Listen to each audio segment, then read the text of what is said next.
remember is hearing that there was no heartbeat. Baby had stopped moving.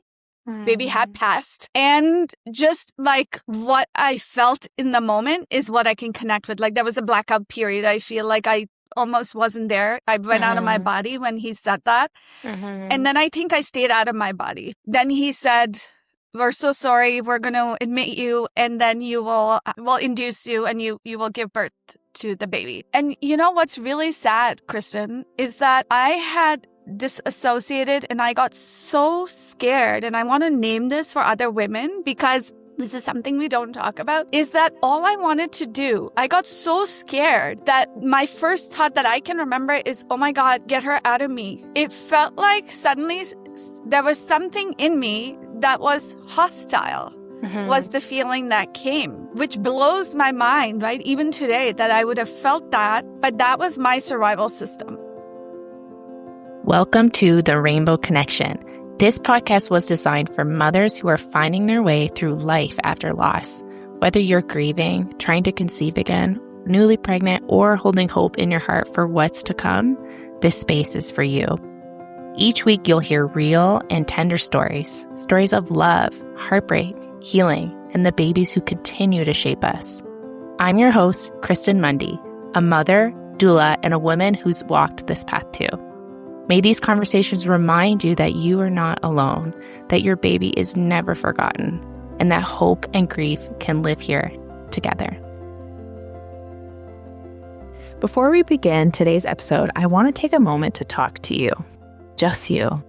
If you are a lost mom in any season of this journey, I want you to know that I created something with you in mind. Whether you are newly grieving, trying to conceive again, not sure of what comes next, pregnant after loss, or parenting a living child while still carrying the babies who aren't here, you are welcome. I have a free community called the Doula Life Community, and it's a space where lost moms can gather without having to explain themselves. A place where you don't have to shrink your grief, you don't have to tone down your hope, and you definitely don't have to pretend like you're okay. Inside, you'll find other women who understand this journey. There are message boards, free workshops, shared stories, and gentle resources. But more than anything, there is connection. It's completely free and it's growing, and it was built to feel like a soft place to land. If your heart has been craving that kind of space, you can join us at thedoulalife.ca/community. I'd love to see you inside. Today's episode is one that feels both grounding and expansive at the same time, and in the most unexpected way.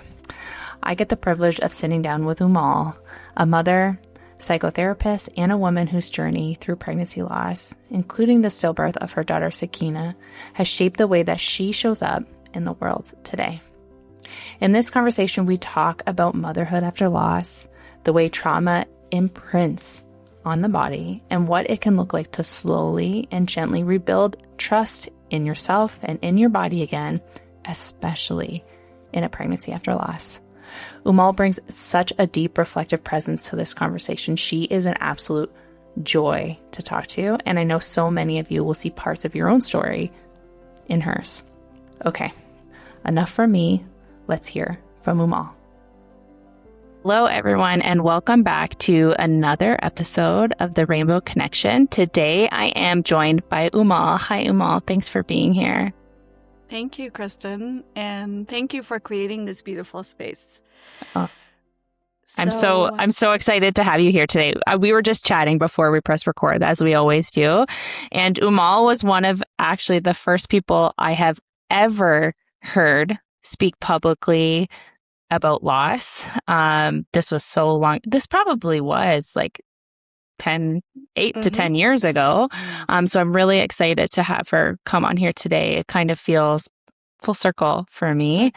Ummul is going to be sharing about her journey to motherhood, through motherhood, and how that has shaped her pretty much her entire life now, as it does. But before we dive into Ummul's story, Ummul, why don't you introduce yourself to our listeners? Absolutely. Thank you, Kristen. So my full name is Ummul Kiram. go with Ummul.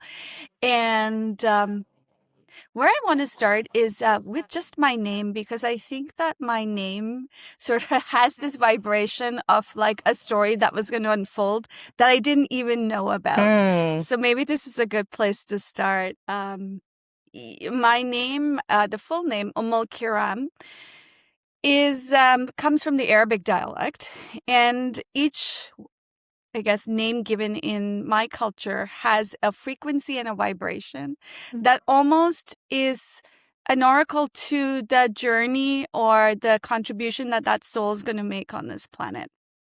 And so my name was gifted by someone who had that intuitive ability to sort of attune to the energies that were coming through my mom, and was chosen and given, before I was born. And what Ummul Kiram sort of means, and a very sort of symbolic translation of it, is the mother of all mothers, and a really giving mother. So I'm going to sort of translate the literal into like the symbolism of the one who nurtures all, and mothers, all the other mothers. And I, for a long time struggled with that name because it's very unusual. When I was growing up, that name became a place where I believe a lot of who I am today got shaped because it wasn't accepted. It was made fun of. So there was a reclaiming that had to happen with my name when I grew old enough to recognize and reflect back on my journey of what does this mean and how the universe has asked me to serve. And that is my name. It's nurturing my mother energy and other moms, other nurturers who are out there doing what they love to do. And Well, you definitely do have, I'm just to affirm you. Yes. I feel that energy. Anytime even I like hear about you, or even when I'm just now as I'm talking to you, I can feel that energy. So that is really interesting. Yeah, thank you. Thank you for naming that, Kristen. So that is my I am, I guess, right? Which I have been on a journey to really embody and allow an authentic expression of that I am. So how that looks in the world, in the language of the world, would be that, my mission now, in where I still hold space for mostly moms and women who are on a journey of reclaiming their power. And usually it now looks like it shows up as suffering, as pain, as chronic conditions in their body. And how might I support them in a really holistic way to really, the essence of all of it is to learn to nurture their own versions of self, their younger versions of self. And in doing that, then show up as the nurturers that they want to be in the world. So that is my mission. That is how I serve right now. And that is how I live right now. With that, I have been blessed. I have 3 children earthside. And I always have to pause and count how many children I have in the ethers. But I have 5 children in the ethers. And my older 2 are adults, I would say. My youngest is still 11. And we'll sort of go into that journey of, the unfolding and my own journey through loss. And I would say my own rising to really step into this mission that I shared with you, my name and the vibrational essence, and how I was meant to serve on the planet, and how that was birthed out of, I would say, the darkest moments of my life. So that is who I am right now. And, how it shows up will continue to evolve. And do you feel, Kristen, this is a good place to start share a little bit about my journey, sort of the before I stepped into this essence, and then the becoming into Ummul Kiram? Yeah, let's hear it. Okay. Perfect place. So, yeah. So my journey started, I grew up in India. And I moved here when I was 18. I chose to spend the rest of my life with my current partner and immigrated here, did all the things that were needed, went to school. And I was that young girl with bright, shiny eyes, right? I had dreams and hopes, and I always knew I wanted a really big family. Me and my partner both were very aligned with that piece. And before that, I needed to, create a home and have a physical place where we could create that family space. So I was on a mission. And I felt like that mission best served if I went to school, studied business. So I did that. I was in the business world and I found like an awesome job. And I, sort of would say had like the perfect career and the perfect trajectory early on. It felt perfect then.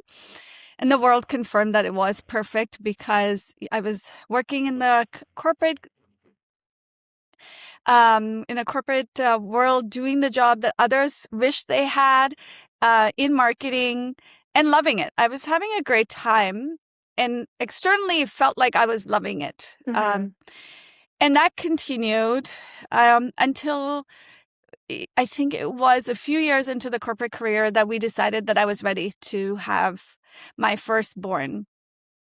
And that pregnancy was easy. I had my first, actually, that is my second born. I had another pregnancy early on that I don't speak to a lot that I chose to terminate.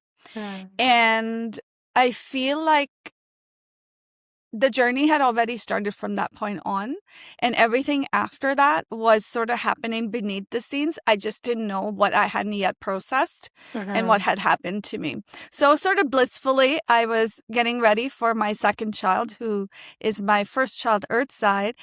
Got pregnant, had him, resigned from that really grueling corporate career in like the city and sort of moved into a suburban corporate career. I thought that would be okay for my family life balance.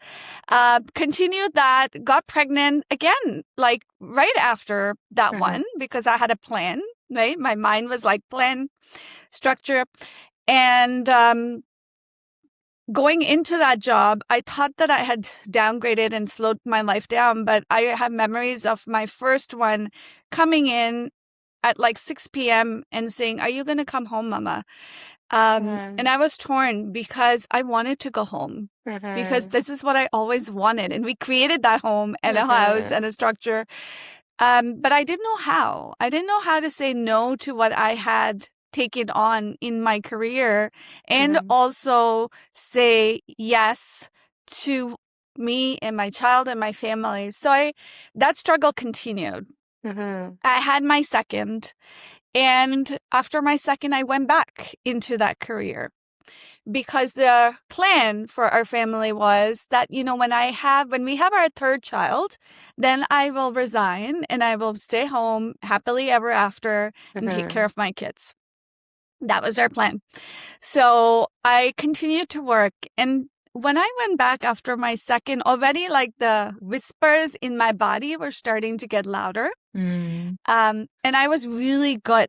What were those whispers saying? The whispers were saying, listen and slow down. This way and this pace at which you're moving is not sustainable. But I couldn't hear them. And it was actually physical, like physical things were starting to happen. I noticed my digestion was starting to go off then. I noticed that I couldn't make the day without like 4 or 5 cups of caffeine. I noticed that I started emotionally eating a lot, like the cravings were going up big time, and my consumption of like food that would nurture me was reducing, and the food that almost was masking those emotions that I hadn't yet felt, and the feels was like increasing. So now here I am, had 2 children back to back, right? Went back to work shortly after the second mat leave and still not being able to show up for either of them. And my second one had a lot higher needs, a lot more appointments. And unfortunately, at that point, I couldn't help out. It had to be my partner who carried the load single-handedly in terms of the boys and what they needed. So that heaviness lived in me. I didn't know that. I just pressed it down somewhere real far so I couldn't feel it. Eventually, in the quest to become pregnant for my third, we kind of hit a bit of a hiccup. It was really hard to get pregnant with my third, which shocked me because the first two were fine. This time around, it took us a while. Finally, after about 8 months of trying, we went to the fertility route because I wanted to have a baby and it wasn't working, right? My plan wasn't following out the way I wanted. So I got followed by the fertility clinic and they ran a lot of invasive tests and nothing came out of them. Essentially, the person did not have any, there's nothing wrong with either of you. You should be able to conceive. And then if, continue trying, and if not, then they can assist, right? There were always other options to go via the fertility route. So we continued to try. And I was meanwhile still hustling, right? Like doing all those things that I spoke to, and the invisible whispers were getting louder. Digestion was getting worse. I think my health was actually starting to deteriorate. I just couldn't see it, and I wouldn't let myself see it. Well, when you're busy like that, it's hard to see it, right? Because goodness, yes. And you're constantly masking with caffeine and constantly dopamining yourself with food. And yes, and I made myself so busy, Kristen, so busy that I still remember the voices of my friends who would be like, "How do you do all of this? Like, how do you have like such an awesome career and 2 kids and a home and a husband and you're doing it all and your parents?" Because I also sponsored my parents in the meantime from India. And they immigrated and we hosted them. Like there was a lot happening, right? And I was like, I don't know. Isn't that what we do? Right? So kept going. Eventually, we did get pregnant with our, I'm going to say our 4th. Yeah, by then, child. And that pregnancy, right at the get-go, now the whispers started getting a little louder. They were not whispers anymore. Now it was exhaustion that was so strong that literally I would have to will myself to get out of bed, to put on clothes and go to work. And I remember through the pregnancy starting to now voice to my partner, but I didn't really recognize it. So I would sort of voice it like, I'm really tired. Like, I don't know how we'll go through this pregnancy, but I'm really tired. And he's like, you're almost there. When we're like, our plan is you're going to resign after this one. And it's like the last push, right? Yeah. Okay. So I'm like, you're right. I can do this. We'll do this. So it was really hard because once I got pregnant, I was not going to have caffeine. So I had to get off the caffeine. Now it was like, oh my God, the exhaustion. And pregnancy fatigue is real, right? I didn't have that awareness then.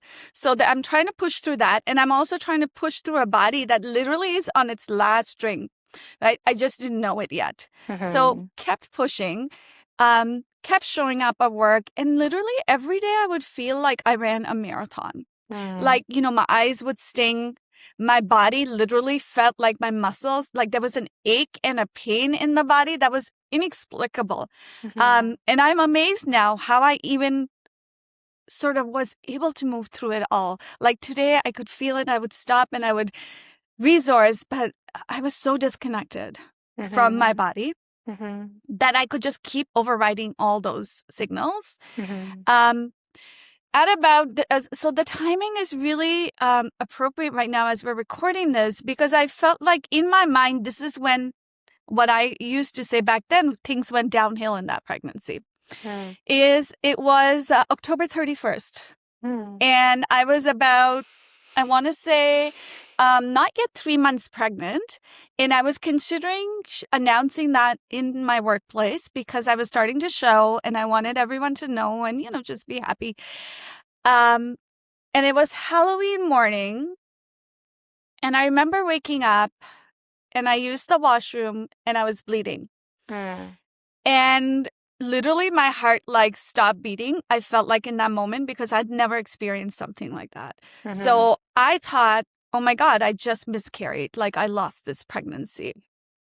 And so I panicked I told my partner and I said, something's wrong. Like, I'm bleeding. This doesn't make sense. Like, am I pregnant? Like, so we rushed to ER on Halloween and waited, eventually got seen, they did an ultrasound. And in the ultrasound, they said, actually, everything is fine. Babe's fine. Nothing wrong, and they said, follow up with your family doctor and just look into what's happening. All right. We come back. The bleeding's not stopping. Like, it keeps going. And it's like a pretty heavy bleed by now. And I'm already exhausted from like everything that's happening. And now I'm losing a lot of blood and more exhaustion. While I'm still going back to work, while all this is happening, we're investigating what's going on. Eventually, I get told that I had this really large subchorionic hemorrhage. And my OB joked with me and said, that's like the largest one I've seen. Oh my God. So funny. Yeah, he found it really funny. I didn't even know, like, first of all, I didn't know what that was. I didn't know why he thought that was funny. Meanwhile, I was paralyzed by fear now because every time I saw blood, my brain was computing it as I'm losing the pregnancy. Even though he reassured me that babe was fine, it was a subchorionic and the bleed can continue. There's no knowing how far it's going to go, but that's just what it is. So I went back home. Went back to work, bleeding is continuing, and now I started getting nightmares in the pregnancy, and this was the first time this was happening where I would have these vivid scenes of me waking up in ways that was very traumatizing, and I had lost babe, and that would be the scene that would replay over and over, and this is like around 3 months-ish. And I couldn't the terror was so real that I would wake up shaking and like afraid the whole day. And it continued. Finally, I realized that I was not going to be able to power through this one because there was nothing left in me. And so I went and saw my family physician, and he said, if you'd like, we can, I can put you on bed rest. And you can get a leave of absence from your work, because he thought that that was the best move given like how heavy the bleeding was and just what I was describing. And so we agreed. And I put in the request from my work to go on leave. So I went on short-term leave at that moment and went on bed rest. And it was a complete bed rest because I was so scared, Kristen, of the bleed and what that meant, that I think my body had frozen and paralyzed and collapsed all at the same time, that the only thing I could do was be in bed rest. And the narrative in my mind was that if I am on bed rest, that's going to save me and baby. Meanwhile, pregnancy is progressing. Babe's tracking fine. There's like no red flags for babe. But my anxiety and my panic attacks were going to a level that I had never experienced before. I didn't know what a panic attack was till I got into that pregnancy. So there were many more visits to the ER because I would feel like I was literally dying. I didn't know that that was a panic attack. And we'd come back, and then I would temporarily feel better, and then that cycle would repeat. So that was the rest of the pregnancy, bed rest. By now, I had 2 children. They were 4 and 5, if I'm not mistaking their ages, who were in service to their mother because their mother couldn't get up and do anything. So they would take care of me, and my partner, like, doing his best to keep everything going. Financially, that was a hit because I stopped working. My children were in private school. And it was a really hard time in all ways, at every level, in the world and in like internally my world. As all of this is happening,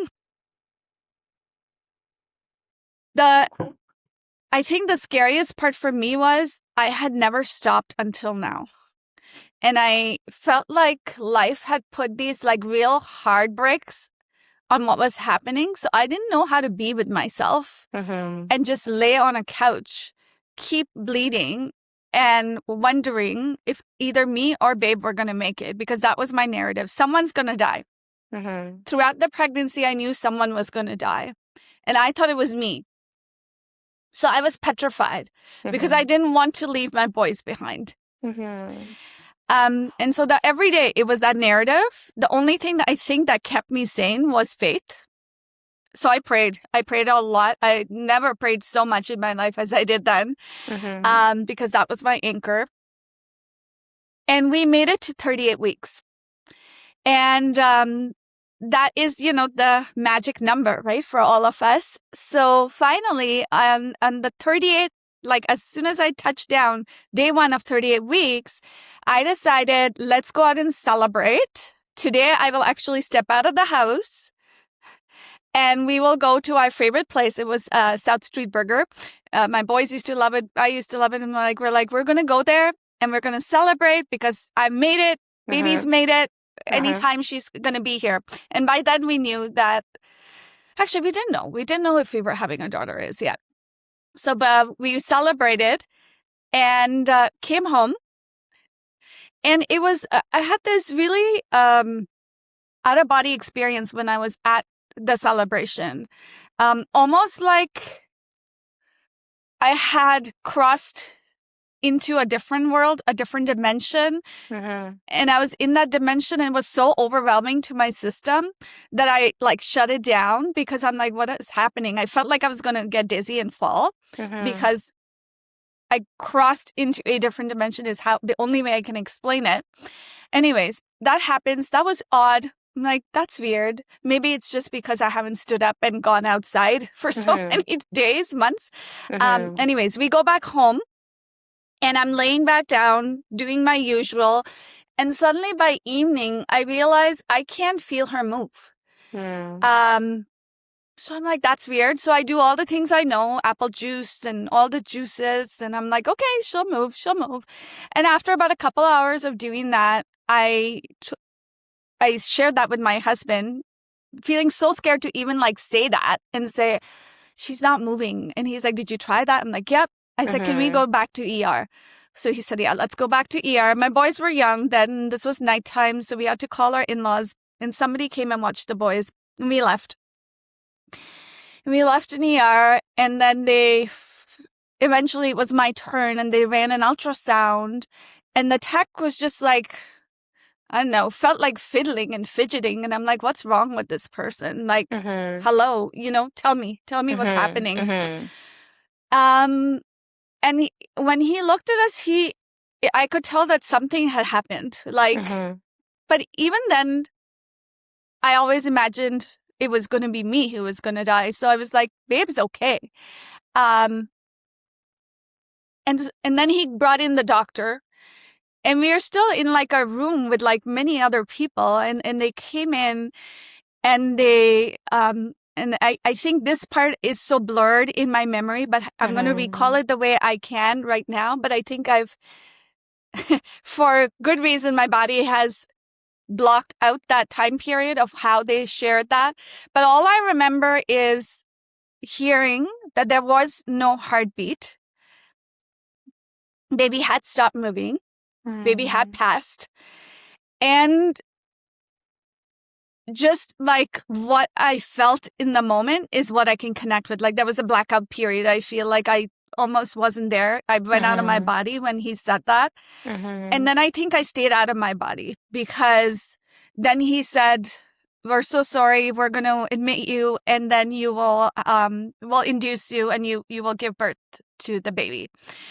And what's really sad, Kristen, is that I had disassociated and I got so scared, and I want to name this for other women because this is something we don't talk about, is that all I wanted to do, I got so scared that my first thought that I can remember is, oh my God, get her out of me. It felt like suddenly there was something in me that was hostile, was the feeling that came. Which blows my mind, right? Even today, that I would have felt that. But that was my survival system kicking in. I mean, I felt something similar too. I remember thinking, I need a C-section right now. Yeah. Let's get this over with. Yeah. And that's not who I am at all or what I wanted or what I ultimately even chose. But I just remember being like, this needs to be done. Let's move on. Yeah. I almost wanted, I think what happened is I wanted to run away from it real fast. And I couldn't because I was in the Avoid it. hospital and babe's in me.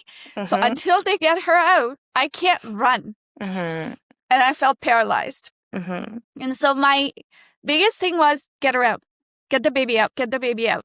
And then by then we had already received her name. So the same way my name was given by the high priest who has that sort of wisdom, he was the same high priest who had named her. So we had a boy name and a girl name given us both, and almost like with an emphasis of the girl name. So I sensed that it was going to be a daughter because by then I had 2 boys, and her name is Sakina. And Sakina means peace, like heavenly peace. So here I had carried this seed of peace all along, but everything that I felt was chaos. The seed of peace had unraveled chaos in a way that I didn't know existed inside me. It was there, but she just, her soul brought it all to light. And so they induced me. I gave birth to her. And this is the part that I grieved, that even then, as I held her, there was this need to run. I wanted to run so bad. I couldn't even be present. And those are the moments that I wish I could undo. I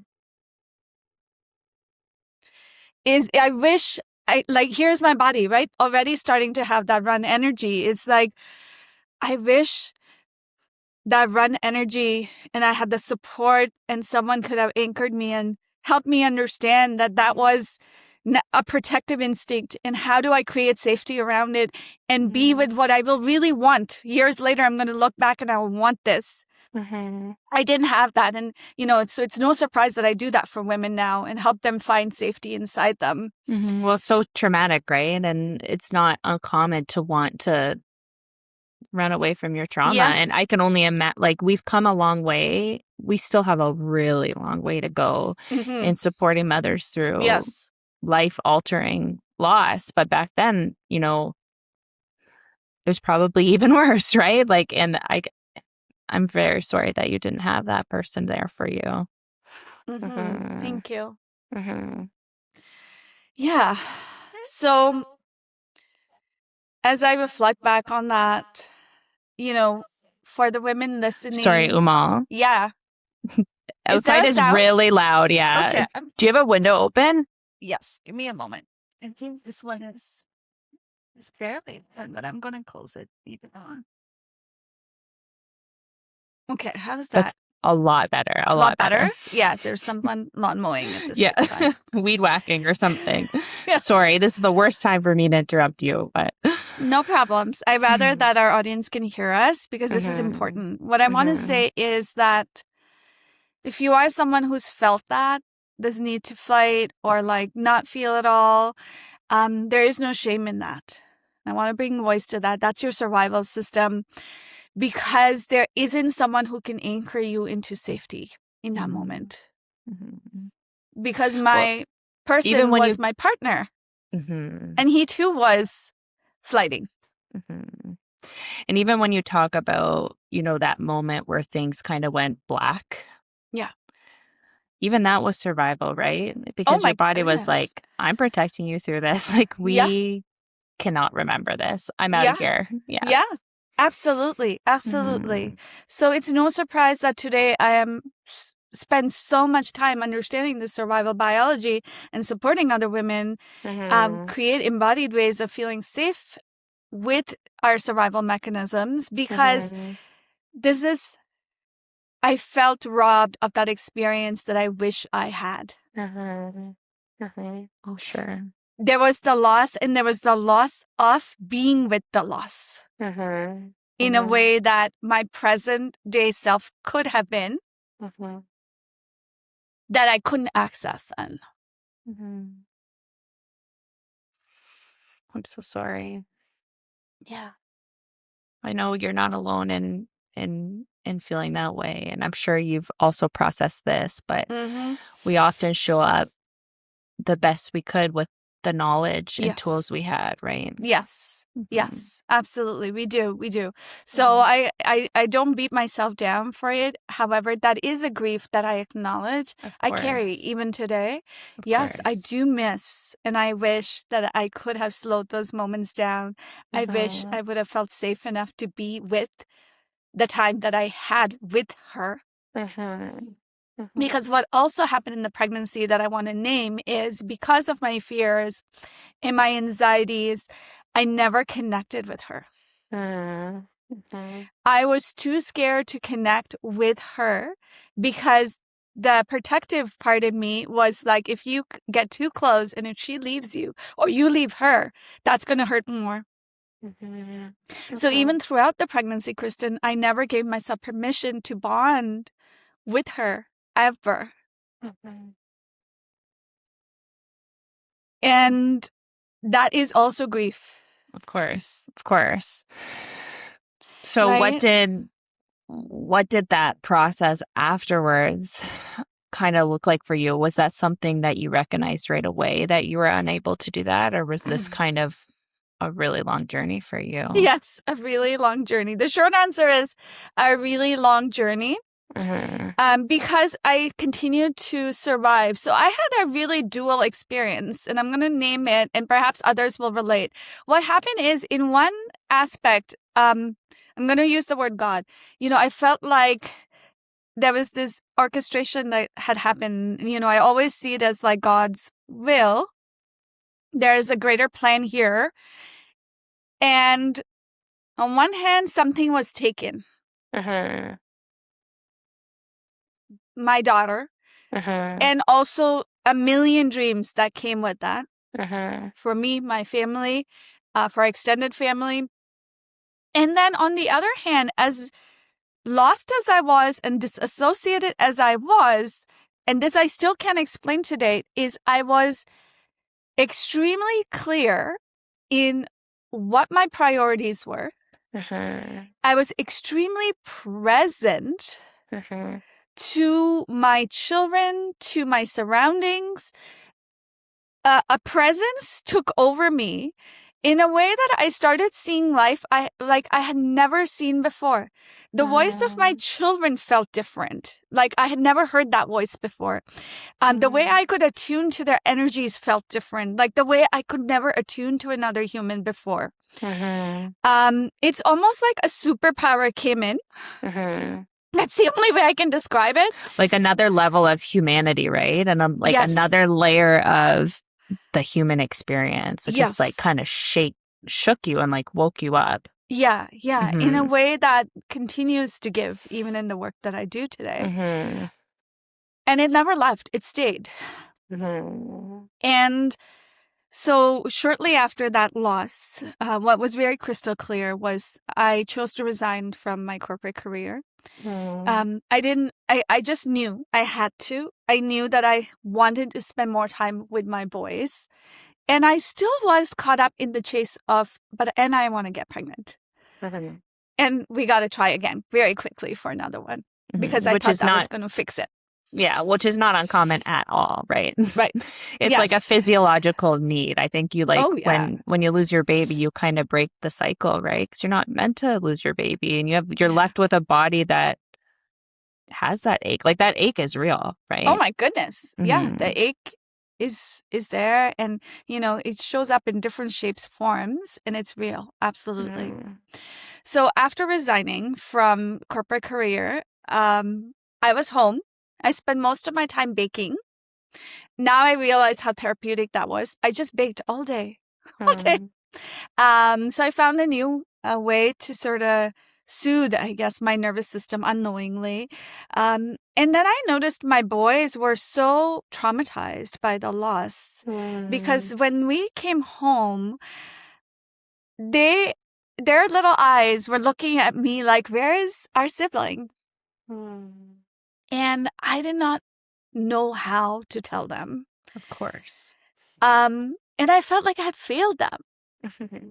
Like just So then there was this like next level mom guilt that showed up in that moment. Like, not only did this not work out, and maybe I screwed this up by my fears and like da-da-das, and simultaneously the guilt of like, oh, look what I have done to these two.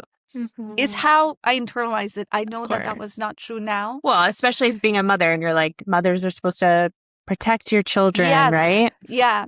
And they were so excited to want to meet their sibling, and when I had to say no, they were so confused. And because there was a 7-month process of them taking such good care of me and like with hopes and dreams that we all were holding on to. So in that moment, the mothering part of me, who had not understood that I needed to be mothered, chose that I needed to make sure they don't get traumatized by this. And so I started researching, and that's when mindfulness, meditation, yoga came more actively into my life. And we started meditating as a family. We started practicing mindfulness. I started teacher training and yoga for children, and as a way to help them. And so we did that. Simultaneously, we were trying again. I got pregnant. I carried that pregnancy for about 8-ish weeks. And by now I was considered a high-risk pregnancy. So I was being tracked by my fertility center, because we went back there because I wanted to understand why I had a stillbirth. I couldn't understand did they give you any answers? No, Never got any. No, there were no answers. And it was just like, sometimes this happens. You happen to be that person, and I just couldn't take no for an answer, right? So we're like, okay, let's go through the fertility route, investigate again, do more invasive stuff. So I ended up saying yes to all those things, and I got pregnant. And then when we were being tracked at about 8 or 10 weeks, they said no. Again, I was at the ultrasound by myself this time, and the technician said, sorry, there's no heartbeat.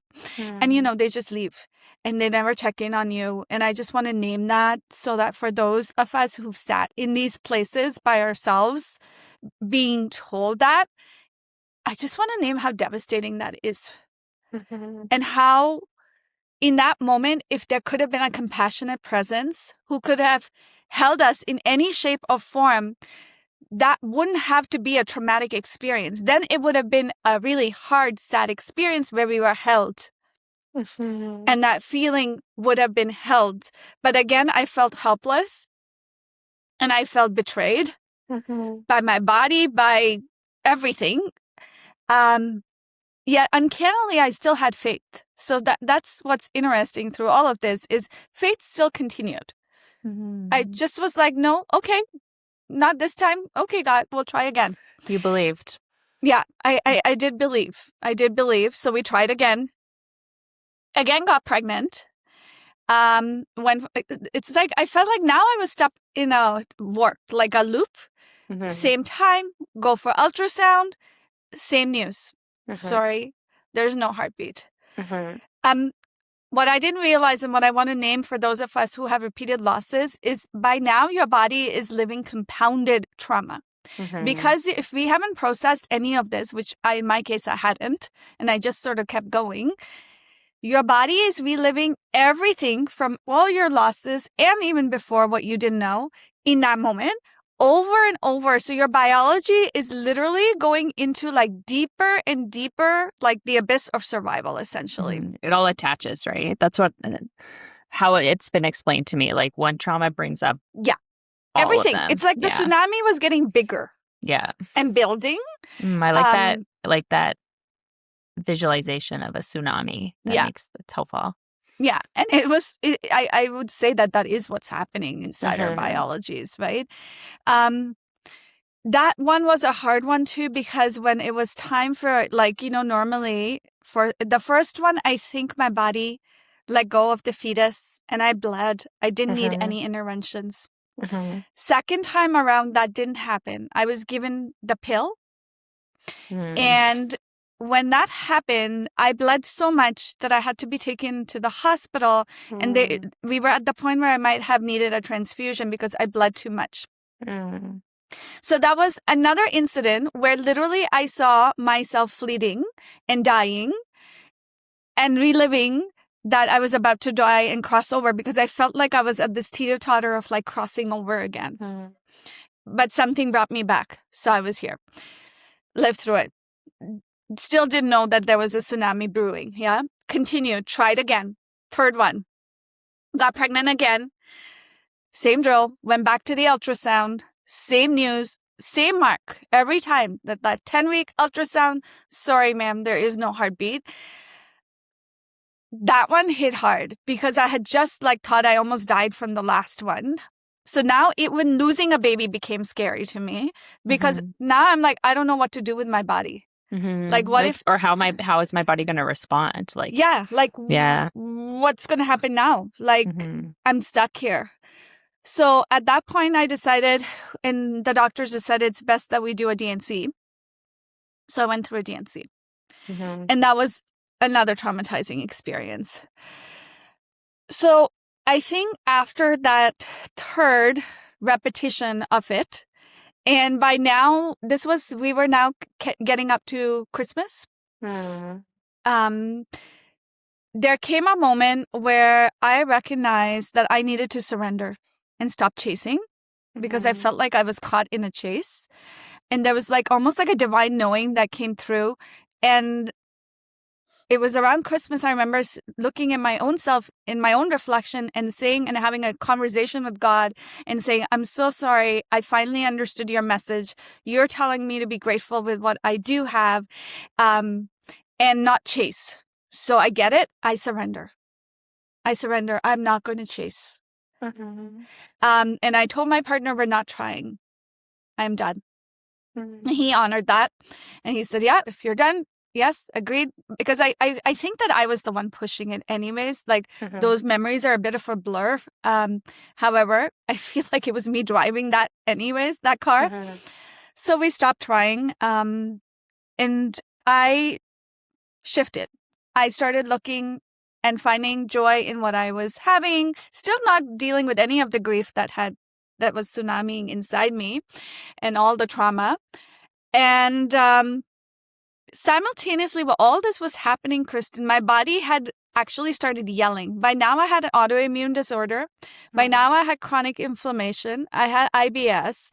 I had PTSD undiagnosed because I believed that everybody was going to die every time everyone went outside. So my kids would go for a bike ride and I would be praying frantically in the house thinking, oh my God, please don't kill them. My partner would fly and I would have panic attacks and I would be praying like nonstop till the plane landed. And I didn't know that was what that is. So now I had become this obsessive personality, it felt like, who was afraid that everyone's dying in her world. And after that, life went on in this way with the body physically also now falling apart, not knowing how to support it, not understanding there's an emotional tsunami inside that is essentially creating these symptoms. And sometime in March, I noticed that I didn't get a period for about a couple of months, and I went to see my naturopath. So by now, the universe gave me a good naturopath. So I went to see a naturopath, and he tested me, and he said, everything looks fine. And he was going to put me on a hormone medicine. And he said, but before you take your hormone pill, just for fun, just check if you're pregnant. And I laughed at him and I said, that's hilarious. There's no way I can be pregnant because we're not trying. And you got to try to be pregnant. I said, either that or we will defy physics and, a sperm can live on for 3 months and then maybe that is true. Right. So anyways, I laughed at him. I left that appointment. I came home. And the next morning, I was about to take that hormone med, and something inside me said, just do the pregnancy test. Might as well, right? Yeah. I'm like, you know what? Who cares? Like, I have one lying around. I had a collection of them from my obsessive as one does, days, right? So I had a collection. I'm like, sure, I'll do it. I pee on the stick. I wait. I'm like not expecting anything. And it tests positive. And it was this moment where I was like, is this a joke? Like, that's weird. Mm-hmm. Like, maybe something's wrong. And I go down, and my partner knew I was testing. And I'm like signaling to him from the kitchen. He's in my younger boys. And I'm like, and he's like, I'm like, mm-hmm. And we're both confused. And then we're jumping up and down and we're dancing and we're confused. And the kids don't know what we're doing. We're like, what the heck is happening? Are we supposed to be happy? Is this real? Is this fake? Is this a joke? Anyway, so I was like, you know what? Let's just get the blood work done because this could be false. Like this, you know. Like, let's not get too excited. Yeah. And can't be. Like, we looked at each other, we did the math, right? Like, looked at the calendar, like all those things. And we're like, it doesn't math up, right? So, yeah, no. So go get the blood work done. And the blood work's like, yep, your count's pretty high, blah, blah, blah. You're like, I was almost in month 3 of that pregnancy. Oh, my goodness. Right? So what's bizarre, and not bizarre, but what is a miracle here is that the period that I would have been most traumatized to witness was first the 10-week mark had passed because I had believed that after that that's when you would typically miscarry. So that had passed. I was still carrying a pregnancy without knowing, which seems impossible to me because I'm hyper attuned to my body. I mean, part of my trauma did that. However, this thing went undercover. I couldn't track it. I couldn't feel it. Couldn't connect with this babe, right? And you weren't bleeding. And no. So this baby is my rainbow baby. He just turned 11 this year. And that pregnancy was, I wish it would have been an easy pregnancy as in internally. But it was a conscious, but a very hard, scary pregnancy. From the moment I realized I was pregnant, everything changed. That joy fleeted immediately into panic. I literally went back into freeze mode because by then I was teaching after school yoga to children. And I could only do 1 of those classes per week. That's all I had capacity for. And I put myself on bed rest because I had nothing in me. Like literally, Kristen, I couldn't breathe in the pregnancy. I couldn't move. It was beyond even running a marathon. It was like I had nothing in me. And every day I would pray to God and say, why is this happening? Because you've given me this gift. And all I'm wishing for or want to wish for is I wish I didn't have this. Because I don't know how to live with it and be and breathe because I can't breathe even.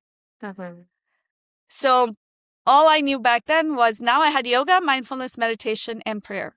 So I did all of that. And so you were able to tap into some of those things at times. Yeah. Yeah. Like prayer nonstop. Do you find that it helped, or did it just help you manage? Because I find that there are tools that are like, okay, this actually like disintegrates some of this that I'm wearing, but then some of it is just like, no, it's just like getting me through because it's so high right now that it's just like pushing me forward. I think that mostly it was keeping me sane. Yeah. Because I think I would have lost it otherwise without it. So it kept me sane enough despite all the conditions in my body to exist and hold and carry that pregnancy. Because from what I know and how I know I felt, there wasn't an ounce of energy left in me to give to that pregnancy. So that was a miracle. Well, and you still had you have 2 kids on earth that you have to take care of as well. Like you still have to show up as a mother. Like it's really unbelievable to hold all of this at once. And yet something was allowing that. So I think that's the miracle of it, that I survived that pregnancy because every day I felt like I was going to die, not from fear, but I literally could not breathe. It's like your cells, I could feel my cells so depleted that there was nothing to give me. Even like a breath felt so labored, like almost like you're not oxygenated enough. Type of feeling. It's a very hard feeling to describe. Now I understand it. in the language of the nervous system and yada yada. But back then, it was extremely scary. Could that have been helped? Absolutely. So for those who are hearing this, and if you relate to this, please know that you don't have to feel that way throughout. There is support, because now I understand how to create that safety signal to my brain, because my brain was still playing out the traumas, and it was literally like had burnt out every energy reserve possible. And I didn't know how to tap into creating safety back to find some energy to exist with it. So with all of that, I carried babe till 38 weeks. I chose to be induced at 38 weeks because I couldn't bear the scare or the risk of losing this one. And I asked to be induced. And I had a bit of a scare like 2 days before the induction. And I think once they saw me like freaking out, they were like, yep, okay, let's induce you. If that's what helps you feel better. So we induced him, and he was born. His name is Kozaima. He was born on 30th September 2014, 9:01 p.m. And that was another moment when I feel the universe gifted me this babe. And, when they put the child on your heart, I had a profound experience of I'm going to speak energy centers, my heart chakra opening up in a way that I have never felt love and compassion so deep and so vast as the universe as I did in that moment. And so I started calling my rainbow baby my earth angel of love, because I felt like he broke open all these cementing that happened after all those losses and the years of like my journey, and created room for me to now start healing and mothering myself. Because that's when that journey started. The journey of me learning how to mother myself. Shortly after he was born, I went into teacher training for adults and had very profound experiences learning Kundalini yoga and meditation that started shifting my energy and started returning and started moving my trauma through my system. While we take a quick break, I want to introduce you to The Haven, my signature support program for mothers who are pregnant again after miscarriage, TFMR, stillbirth, or infant loss. This is not just a course. The Haven is a trauma-informed community program that includes weekly live workshops, expert guest speakers, and ongoing support from me, an experienced doula and fellow lost mom, anytime you need it. You'll also receive one-on-one check-ins, guided journaling prompts, full access to my birth course, Reclaim, and a warm, intimate community of other PAL mothers, a place where you can be real, be held, and be reminded that you are not alone in this. Enrollment inside The Haven is now open, and support is available to walk with you throughout your entire pregnancy, from the moment you see those 2 pink lines all the way until your baby is tucked safely into your arms. If you've been longing for a place to feel safe, feel seen, and be supported throughout your pregnancy, then The Haven was made for you. You can learn more at thedoulalife.ca/haven. Inside The Haven, your baby is remembered, your voice is honored, and you are fully supported every step of the way.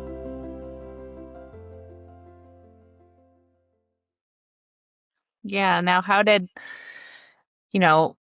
obviously that's a huge shift in what you where you had come from, coming from the business world to going into the yoga world, having this like profound transformation from, both Sakina and your rainbow baby son.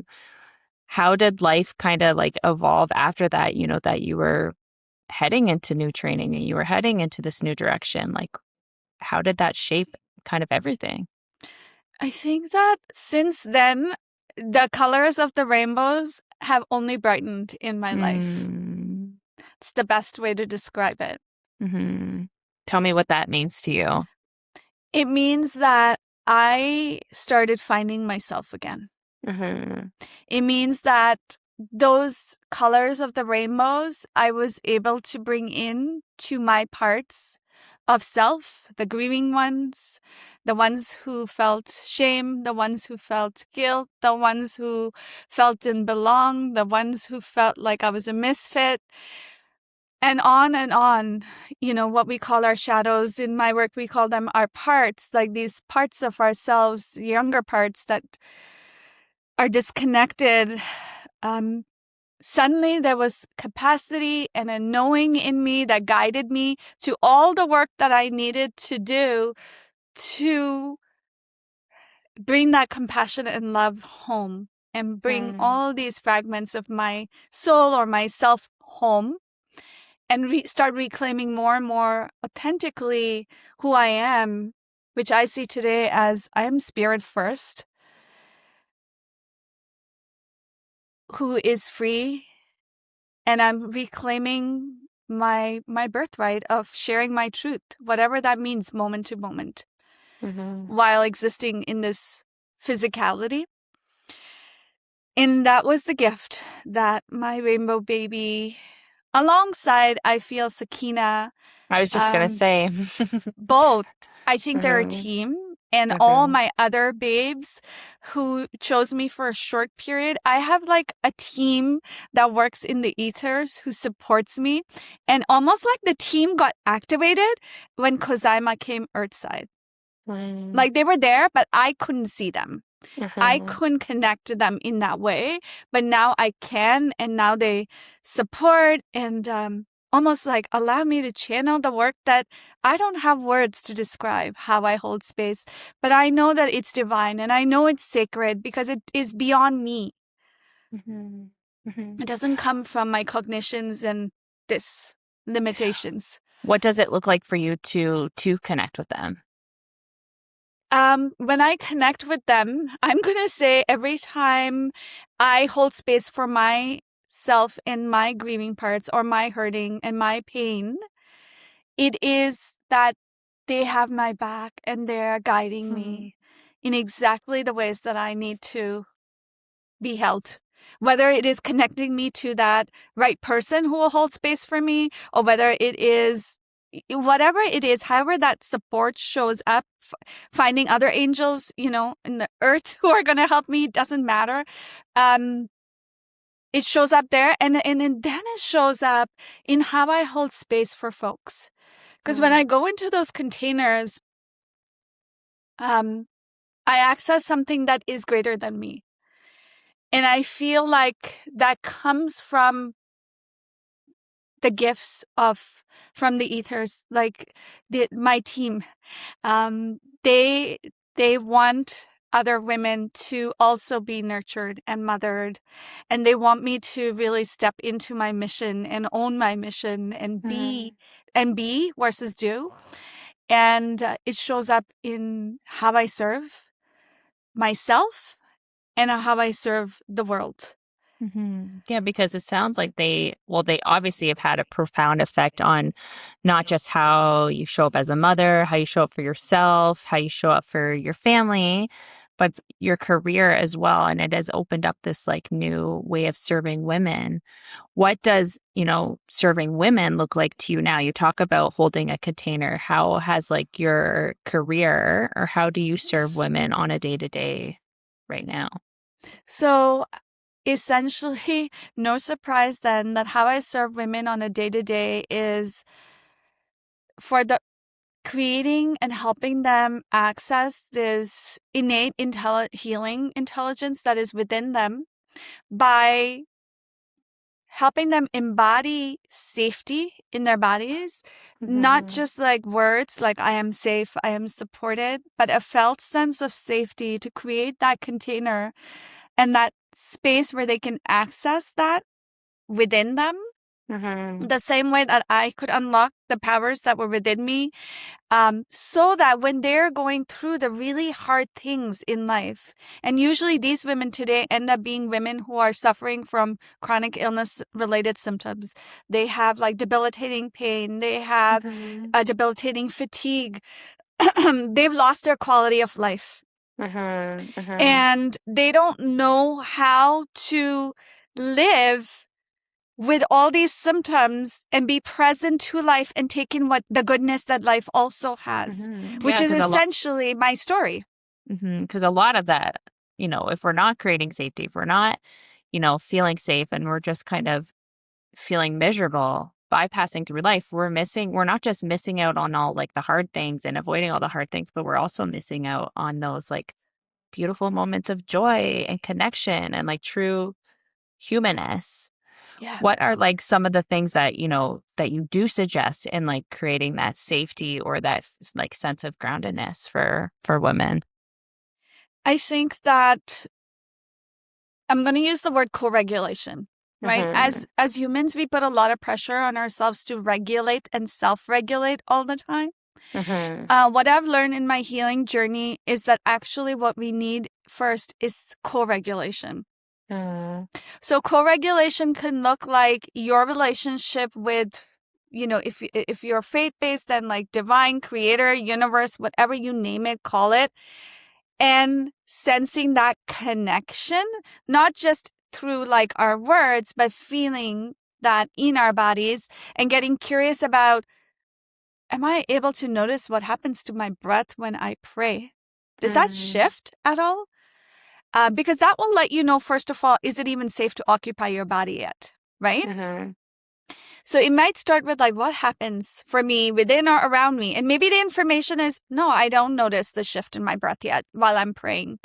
All right, that's information. That's not you're doing it wrong.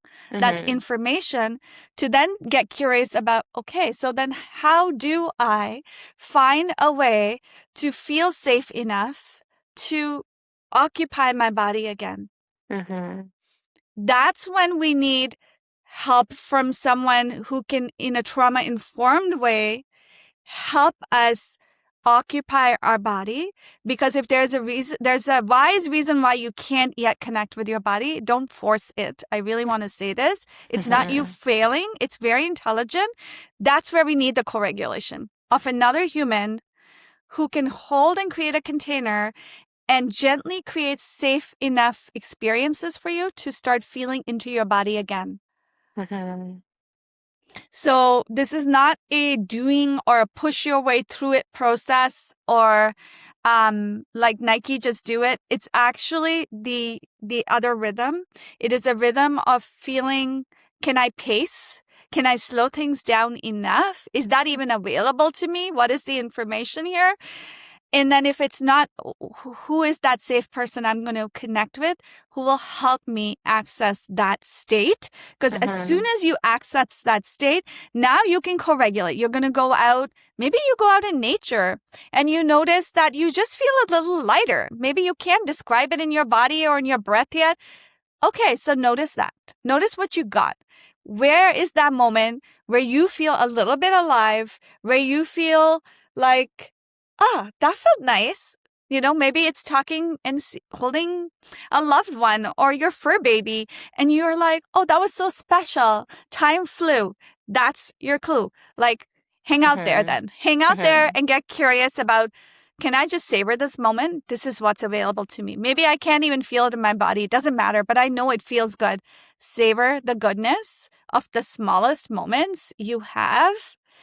And then if you want more and you're like, well, I'd really like to also feel it in my body because safety, remember, is a felt sense, then seek the support of someone who is trauma-informed, who can hold that space for you and help you occupy and embody in a safe way. Yeah. Because that's the work that I had to learn to do and that now I have the privilege to hold space for. And I wish there was more awareness around this because it took me years to figure that out. Yeah, I think right now too, there's like a lot of, you'll see a lot online or like a buzzword is like regulate. Yes. And you bring up a really good point because, or like get rid of, distractions, feel your feels. Yeah. If you are traumatized, if it's not safe to feel, like feeling your feels could actually be dangerous. And I always say like, there's a reason why we distract. There's a reason why Yes. watching TV feels good. Because you do need a reprieve. Like this, it does give you a reprieve. So I really like how you brought up, if you're not feeling safe and you're being told to regulate, like that might not be the best idea. It might have to come from somewhere else before, right? Yeah, co-regulate. Where actually there's, and if I had the science, I would share that more today. But more and more, the key is co-regulation first, then regulation. I like that. Right? Think about our loved ones. As humans, we are an interdependent species, not just with humans, but with nature and our outside world. This is what it means when we say interdependence. So we are co-regulating species. This is not just like a buzzword. This is how we're designed. And we want to meet ourselves in the way that we are designed versus trying to impose these formulas or these buzzwords and force that and feel then like we're failing. Now, what would you say to the mom that's listening to this, that's thinking like, I don't really have a person to co-regulate with. Like, I don't have a dog. My partner isn't even feeling safe. My friends don't get it. My mother doesn't get it. Like, what would you say to that woman who's like feeling, I don't have anyone to co-regulate I don't have it. There are two things. I'm going to say, first of all, if you're feeling that, I just want to hold her for a moment. I know. And be with her. And if she's listening, Kristen, if we could take a breath together just to be like, yes, we hear you. If you're somewhere listening and you're feeling this, please know that you're not alone. And then from this place, perhaps the invitation may start as, is there a moment where you sit in the sunshine or you hold a warm cup of coffee or tea or something that feels pleasant for you? That is just like, when in a hot day, you come in and you feel cool, or in a cold day, you feel the sun shining on your face. Start there. Receive from nature. Receive from the everyday, what seems like ordinary experiences that are actually, I want to say, extraordinary. That warm cup of tea, could you hold it and really feel the warmth emanating in your fingertips? Because that's going to be a reminder that, one, you're not alone. Two, if as you're doing that and you're like, actually, I need more holding, I need more of a container, then look for folks that you feel safe with, right? This is the work that I have the privilege of doing. And holding space for women is being a place where we build that skill together from a place of safety and compassion versus doing and pushing and all of those places. So yes, there is that help available too, if that is accessible. And it can start with what the world calls ordinary moments, can become extraordinary if we can kind of freeze frame and be like, and maybe even talk out loud, like, oh my God, that sun feels so good on my skin right now. I'm going to be here and I'm going to receive it. And that light is universal. It's for everyone. You're not alone. If you can feel the sun shining and you can see its rays, you're not alone. We're connected to all that is, and it's okay if you don't feel it fully right now. It's okay. Yeah, sometimes it does take time, right? To even enjoy your coffee again. I remember that was like the first. I remember thinking like, am I ever going to enjoy my coffee again? Because that was something that was one of those moments where I'm like, I'm human. I enjoy this. I feel like joy and comfort from this coffee. And when that went away, it was like, oh gosh, how am I ever going to get back to that?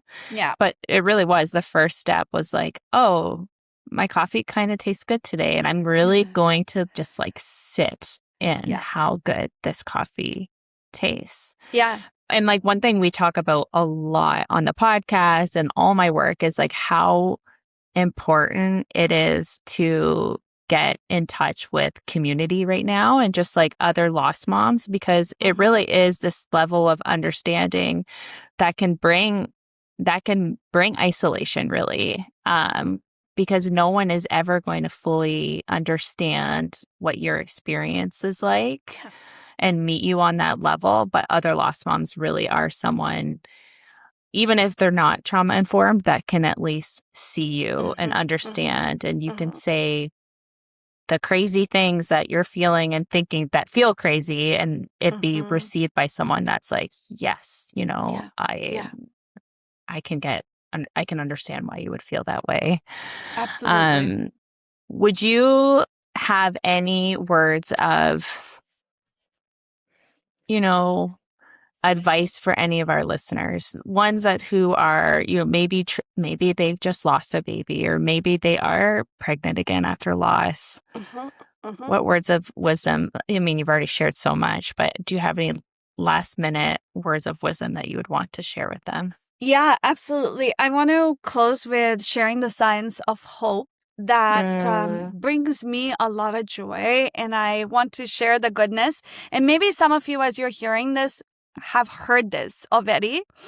So this was shared by Mylene Class, and Mylene Class named this science that is called microchimerism. What is it called? Microchimerism, or chimerism. And are you aware of that, Kristen? You are, yes. Right? So I'll let you explain it. I think that science can be really special, because one thing that in the years of my own journey and holding space for other women who've moved through losses is we feel like, we held our babes, and then it's like, and now what do I have with me? There are the memories, and there is like that spirit connection, and yet there is a feeling like, I wish I could carry something. And the science says you do. Because the science explains that when we get pregnant, there is an exchange of cells that happens between babe and the mom. And the mother's kidneys, the mother's heart, the mother's liver starts like taking in the cells from babe. So if you can imagine for a moment right now, for all of us, and I constantly kind of keep visualizing this, is that all of the babes that I've had, I do have their cells inside me. They're beating in my heart. They're helping my heart beat. They're helping my liver do what they need to do. They're in my gut. They're in me. They're not separate from me. And actually, they do live inside me. Even though I can't hold them, they're living inside. And as we sort of sit with that knowing of like every heartbeat is that reminder of like, oh yeah, their beautiful cells are still within me. And then when we have, for those of us who have our rainbow babes, rainbow baby carries your cells and all the other cells of their siblings, here or not here, in them. So your rainbow baby is like a collection of all our babes. So when I see Kozaima, I feel like in him is Sakina, the three others that we did not name those beautiful babes, but three other spirit babies who chose me, and my very first spirit baby who chose me at a really young age, and Aziz and Haider. Like Kozaima is like carrying everyone's like imprints within him, and so do I. So as a mother, we truly are holding their imprint in us, not just as a word, but as like real. Their cells are vibrating in us and are living within us. And that to me is, it lights me up. I share this with Kozaima too, and I'm like, do you know this? That you have the cells of all, and his face lights up every time I say that, Sakina also lives inside you. And when I hug him, then I feel like I'm hugging all my babes. I love that. That's such a beautiful thought, actually. And it makes me excited to, go hug my little girl, Senna. Yes. I just want to say that if folks are curious and want to learn more about the work that I share and the space that I hold, I have shared with Kristen a link for a complimentary discovery call where you can just hop on, and maybe you're just even curious and you don't know exactly what it is that, you're where the support might look like or how. And that's the purpose of these calls, is to have a heart to heart and sort of gather in a space and be seen and be held and explore. And maybe it's the conversation, maybe it is support that you seek, but that is available. So feel free to take my invitation on that. I also have an Instagram account that I've shared with Kristen called Thrive Holistic Coaching. That's another place that I share as much as I can to empower women on their healing. So feel free to, follow here or engage or say hello there. And know that whatever you're doing, you're not alone. There is folks like Kristen, myself, and others who've been on this podcast who too have walked this path. And only each of us know how unique it is to us. And yet we are connected by this invisible thread that is sacred, right? There is a community here. And you're not alone. So if you're listening to this and don't even know where to go, let's start with the knowing that you're not alone in this. It's so true. So true. I think sometimes the pain is so great and so huge that it's almost impossible to realize and recognize that, other women have felt that too. Yeah. Yes. And are feeling it with them too. Absolutely. Well, I think that's a beautiful place to wrap up. And I just want to say thank you so much for sharing your story, sharing your heart, your beautiful wisdom and gifts with us. No doubt there are women listening to this that, they're feeling seen and they're feeling heard and they are feeling less alone, right? Yeah. That's the goal. That is the goal. Thank you so much, Ummul, for sharing with us today. Yeah. Thank you for having me here, Kristen, and for this sacred work that you are creating space for. I just want to honor that as well. Thank you so much. So welcome. If this episode resonated with you, would you mind sharing it with another mother who might need to hear it? Sometimes the smallest act, like sending an episode to a friend or sharing it in your stories, can remind someone they're not alone in their grief or their hope. If you do share, please tag at the Rainbow Connection podcast so we can continue to spread these stories together. Thank you again for tuning in today. And remember, you are never alone. I'll see you in the next episode.